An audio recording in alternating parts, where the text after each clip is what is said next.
Alchemy capital management के quant head और fund manager आलोक अग्रवाल जुड़े हैं। उनसे बात करते हैं कि लॉन्ग टर्म के लिए इनका क्या नज़रिया है। आलोक जी, गुड मॉर्निंग और स्वागत है आपका शो में। पहले तो ये बताएं कि मार्केट में जो युद्ध से रिलेटेड डिक्लाइन आई, उसमें से कितना हम आपके हिसाब से रैली अब वापस मार्केट पचा चुकी है, क्योंकि क्रूड अभी भी 108 109 पर ही है। ये हमारे लिए अभी भी कितना बड़ा नेगेटिव रहेगा? हाँ, गुड मॉर्निंग अनुज। जैसा कि आपने सही बोला दैट लास्ट 2 महीने से जो युद्ध चल रही है, स्पेशली अप्रैल की बिगनिंग से मार्केट ने ये अनुमान लगा लिया कि दोनों ही साइड कोशिश कर रही हैं कि ये युद्ध किसी तरह रुके या कम हो। हालांकि उनकी कोशिशें पूरी तरह से कामयाब नहीं हुई हैं, लेकिन इंटेंट बड़ा क्लियर है। और उस इंटेंट के वजह से जो क्रूड 110 $120 भी जा रहा था, मार्केट की जो फियर थी कि ये बहुत ऊंचे लेवल पे और भी ऊंचे लेवल पे ज्यादा समय तक टिकेगा, वो फियर थोड़े कम हो गई हैं। आज भी एवरी 2 डेज 3 डेज हम देख रहे हैं कि दोनों साइड से कोई ना कोई प्रस्ताव आ जाता है, जहां दूसरा साइड उसको विचार कर रहा है या नहीं भी शायद सक्सेसफुल हो रही हो। बट ज्यादा फियर कि ये क्रूड बहुत टाइम तक ऊपर रह सके या ये युद्ध और ज्यादा बुरा हो सके, ऐसा लगता नहीं है। तो ये अनुमान होना कि ये युद्ध अपने किसी तरह सेटलमेंट की तरफ जा रहा है, वो चीज़ मार्केट के लिए काफ़ी पॉजिटिव है। और स्पेशली इंडिया के लिए, क्योंकि इंडिया डिस्प्रपोर्शनेटली इम्पैक्टेड होती है क्रूड प्राइसेस बढ़ने से। लगभग 85-90% हम इंपोर्ट करते हैं, तो इसके वजह से हमने काफ़ी नुकसान भी देखा, एफआई से सेलिंग भी देखी, रुपये का डिप्रिसिएशन भी देखा। तो अगर ये युद्ध थोड़ा विराम की तरफ चला जाए या इनका सेटलमेंट हो जाए एंड क्रूड प्राइसेस गिरने लगे, जिसकी चांसेस काफ़ी हाई लगती हैं, ऐसे में इंडियन मार्केट्स के लिए काफ़ी पॉजिटिव हो। बिल्कुल। मीनवाइल मार्केट डे लो पर आ गया है और अब देखिए निफ्टी 24,100 के भी नीचे आया। आज का हाई था 24,250 और आई थिंक एक पहली जो हमारी सबसे अहम रेजिस्टेंस थी श्रेया, वो यही थी 24,250 से 24,300। और 24 अगर ये रिजेक्ट हो तो सेल की भी बात हुई थी 24,350 के एसएल के साथ। लेकिन खैर अभी देखते हैं, पहला घंटा हो चुका है, अब आज का आपका हाई और लो मिल चुका है, उसके बाद देखेंगे। अच्छा आलोक, एक सवाल आपसे पूछूंगा अब आईटी पर, क्योंकि आज कुफोज के नंबर्स आए। आई एम श्योर आप स्टॉक स्पेसिफिक शायद कमेंट ना करें, लेकिन कुफोज में बड़ा मूव आया, कल टाटा टेक के नंबर्स के बाद बड़ा मूव आया था। आईटी में क्या अब स्टॉक स्पेसिफिक होने का समय आ गया है? क्या इंडिविजुअल स्टॉक्स में मौके मिल रहे हैं या एज ए सेक्टर यहाँ पर आप अभी अवॉइड करेंगे? आपका व्यू क्या होगा इस पर? अनुज, इस सेक्टर पे व्यू तो काफी नेगेटिव है, क्योंकि इस सेक्टर में हेडविंड्स बहुत ज्यादा हैं, टेलविंड्स बहुत कम। और जैसा कि आपने कहा, कोई कोई चुनिंदा कंपनियां ऐसी हो सकती हैं जो इस तरह की पोजीशन में हो, जिसकी अर्निंग्स विजिबिलिटी थोड़ी बेटर हो। तो उन केसेस में सरप्राइज एलिमेंट हो सकता है, जैसे कि हमने लास्ट 1-2 रिजल्ट्स में देखे। लेकिन एज अ सेक्टर इनमें काफी हेडविंड्स हैं, और ग्लोबली बाकी कंपनीज भी जो सिमिलर आईटी सर्विसेज में हैं, उनको काफी हेडविंड देखने को मिल रही है। तो अर्निंग्स ग्रोथ नंबर्स ज्यादा इंप्रूव होना फॉर द सेक्टर बहुत मुश्किल लगता है। लेकिन कंपनी स्पेसिफिक अगर कहीं कोई हायर ग्रोथ सेगमेंट में हो, तो उनको जरूर देखा जा सकता है। ओके, स्टॉक स्पेसिफिक रहना है। निफ्टी आईटी की बात हो रही है। आलोक जी, गुड मॉर्निंग। श्रेया बात कर रही हूँ। अच्छा, सेक्टर स्पेसिफिक ही सवाल पूछूं मैं अगर आप सर आपसे, तो ऑटो एज अ स्पेस कैसा लगता है सर? महिंद्रा एंड महिंद्रा और साथ ही हीरो मोटो के हमने नंबर्स देखे, काफ़ी अच्छे लगे और स्ट्रीट ने वैसे ही रिवॉर्ड किया है। तो ऑटो स्पेस पर क्या व्यू बन रहा है फिलहाल? Good morning sir. Auto sector में जो नंबर्स हमने देखे मार्च और अप्रैल के, वो नंबर्स तो काफी अच्छे आए हैं। लेकिन दो इंपॉर्टेंट वेरिएबल्स हैं जिनको देखना बहुत जरूरी है। पहला ये कि अभी तक रिटेल फ्यूल प्राइसेस बढ़े नहीं हैं इंडिया में।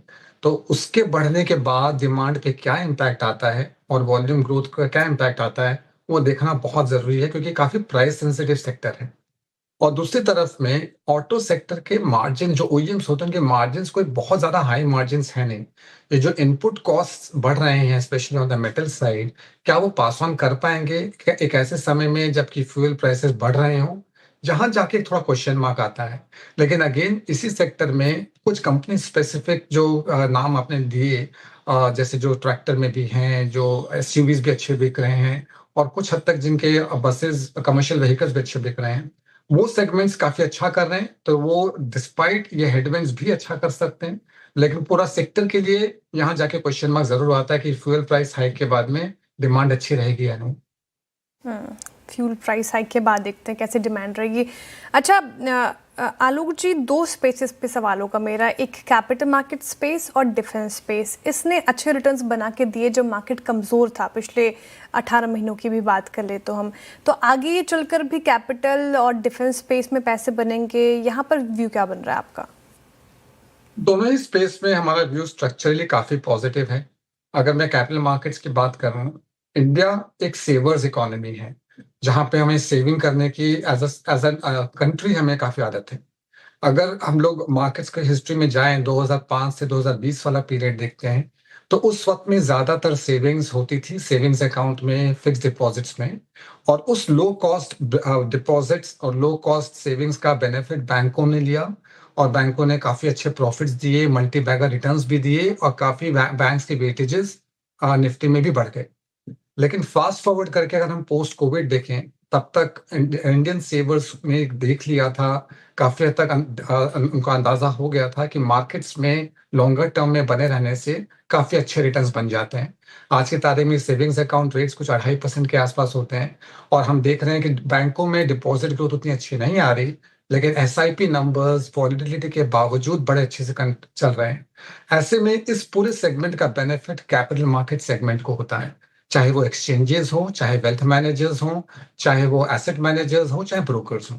तो इस पूरे सेगमेंट में स्ट्रक्चरली व्यू काफी पॉजिटिव है, आगे भी काफी पॉजिटिव रहेगा इसमें। और डिफेंस सेक्टर की अगर बात करें, जियोपॉलिटिकल रिस्क दिन ब दिन बढ़ते ही जा रहे हैं। हमने अगर एज ऑफ नाउ करीब वर्ल्ड की जीडीपी का करीब 2.5% खर्चा डिफेंस पे होता है, तो लगभग $100 ट्रिलियन की जीडीपी है वर्ल्ड की, $2.5 ट्रिलियन करीब खर्च होता है डिफेंस पे। जो जिस तरह के वॉर्स बढ़ रहे हैं, रशिया यूक्रेन के बाद में अभी यूएस और ईरान की, साथ साथ में यूएस ने जो नेटो को दिया हुआ जो कवर था सुरक्षा कवच का, वो हटाया जब, तो जाहिर है उस सारे यूरोपियन कंट्रीज को भी अपने डिफेंस खर्चे करने पड़ेंगे। इंडिया भी इंडिजिनाइजेशन की तरफ बढ़ रही है। ऐसे में ये जो 2.5% खर्च होता था जीडीपी का, ये अगले कुछ सालों में लगभग 5 से 6% भी हो सकता है। ऐसे में डिफेंस स्पेंडिंग काफी जोर से बढ़ सकती है, इंडिया में भी, ग्लोबली भी। इसलिए सेक्टर नेक्स्ट 10 सालों के लिए काफी स्ट्रक्चरली अच्छे ग्रोथ सेगमेंट में है। जस्ट अप्स एंड डाउन्स आएंगे, बट ये दोनों ही सेगमेंट जिसका आपने नाम लिया, capital markets and defence, next 10 years के लिए बड़े अच्छे हैं। ओके बिल्कुल, कैपिटल मार्केट में अच्छे मूव्स यहाँ पर बन रहे हैं और शायद आगे भी बनेंगे। एक अच्छी थीम यहाँ पर हो सकती है। इसके अलावा आलोक, और कहाँ कहाँ पॉजिटिव हैं आप? कौन कौन सी बड़ी थीम्स हैं जहाँ पर आप इन्वेस्ट कर रहे हैं इस समय? जो पाथ ऑफ लीस्ट रेजिस्टेंस है अनुज, जो ग्लोबली सबसे बड़ी थीम है, वो है एआई कैपेक्स की। और एआई के अंदर में इंडिया में लिमिटेड प्लेस होते हैं। हमारे पास ना तो मेमोरी के प्ले हैं, ना डायरेक्ट एआई के प्लेस हैं। हमारे पास जो दो मेजर प्लेस हैं इंडिया में, वो बसते हैं पावर और मेटल्स। दोनों ही सेगमेंट डेटा सेंटर से लेके जो टोटल पावर रिक्वायरमेंट है ऑफ दिस एआई कैपेक्स, इनकी रिक्वायरमेंट को पूरा करते हैं। और पावर के अंदर में इंडिया में एज इट इज डेफिसिट रहती है, तो हमारे डेफिसिट भी है, साथ साथ में डेटा सेंटर्स को देने के लिए भी ज्यादा पावर चाहिए। तो right from generation to transmission to power equipment, इस सारे सेगमेंट्स में काफी अच्छे से ग्रोथ दिख सकती है। और साथ ही साथ मेटल्स, क्योंकि स्पेशली जो नॉन फेरस साइड है, जहाँ सिल्वर, कॉपर एंड एल्यूमिनियम आते हैं, इन सारे सारे डेटा सेंटर्स में, चिप्स में, इलेक्ट्रिक व्हीकल्स में, ग्रिड्स के अपग्रेडेशन में, इन सब में जो मेटल्स चाहिए, जितनी वो डिमांड है उतनी सप्लाई आ नहीं पा रही है। तो ये दो सेगमेंट में हमारा व्यू काफी पॉजिटिव है over the next few years. Okay, अच्छा, ये बात हो गई आपकी पावर और मेटल्स। स्पेशलिटी केमिकल्स पर क्या व्यू बन रहा है? क्योंकि काफ़ी सालों से रिटर्न्स नहीं बने हैं यहाँ पर। ऑफ लेट एक दो कंपनियों के नंबर्स अच्छे आए हैं, यहाँ पर क्या व्यू होगा? ये सेक्टर में थोड़ा टर्न अराउंड देखने को मिल रहा है अनुज। जैसे आपने कहा, लास्ट फ्यू इयर्स कुछ खास नंबर्स भी नहीं आए, लोगों ने कैपेक्स भी किए, लेकिन ग्रोथ नंबर्स इतने अच्छे नहीं आ रहे थे। अब इस क्वार्टर ऑनवर्ड्स, लास्ट क्वार्टर में भी कुछ ग्रीन शूट्स देखने को मिले, इस क्वार्टर में भी कुछ ग्रीन शूट्स देखने मिल रहे हैं, कुछ मैनेजमेंट कमेंट्रीज भी बेटर आ रही है। पूरे सेगमेंट में तो टर्न अराउंड नहीं है, लेकिन सिलेक्टिवली कुछ कुछ एरियाज ऐसे आ रहे हैं जहां पे टर्न अराउंड देखने को मिल रहा है। साथ ही साथ चाइना में जो एक्शन होता है, कहीं कहीं जाके उन्होंने प्रोडक्शन जो स्टॉप करा या कर्टेलमेंट की या एक्सपोर्ट बेनिफिट्स हटाए, उसका बेनिफिट भी इंडियन मैन्युफैक्चरर्स को मिल रहा है। ओके आलोक जी, आपने पार AI metal as a space कहा जहां पर आप बुलिश हैं, नज़रिया पॉजिटिव है आपका। अगर एआई की डिमांड बढ़ेगी सर आगे चलकर भारत में, तो डेटा सेंटर भी क्या फोकस में रहेगा? और अगर किसी को data center as a theme play करना है तो वो कैसे प्ले करे? हाँ, data center as a theme काफी स्ट्रॉन्ग थीम है, क्योंकि इंडिया ने डिसाइड किया कि जैसे एआई में पार्टिसिपेट करने के लिए one of the better ways ये था कि हम डेटा सेंटर्स यहाँ बना सकते हैं। तो रियल एस्टेट हो चाहे पावर हो, और साथ साथ में जब गवर्नमेंट ने 10 साल की टैक्स हॉलिडे दे दी, तो वो एक तरह से स्टैम्प, एक तरह से सील हो गया कि इस सेगमेंट में डेफिनेटली कैपेक्स होने वाला है। तो काफी सारे कंपनीज हैं, स्पेशली पावर एंड मेटल, जैसे मैंने कहा, वो काफी अच्छी थीम बनती है। बट और भी कंपनीज है जो डेटा सेंटर्स बनाने में काम करते हैं, जो सर्टन उसके और इक्विपमेंट्स हैं वैल्यू चेन के अंदर में, वो सब आते हैं। लेकिन सारे के सारे ये companies mid and small caps में मिलते हैं, लार्जर कैप में ऐसी कंपनियां काफी कम है। बट ये जो ओवरऑल सेगमेंट है, उस सेगमेंट में ग्रोथ विजिबिलिटी काफी स्ट्रॉन्ग है। आलोक, एक स्पेस जहाँ पर पैसा नहीं बना है वो है लार्ज कैप प्राइवेट बैंक्स।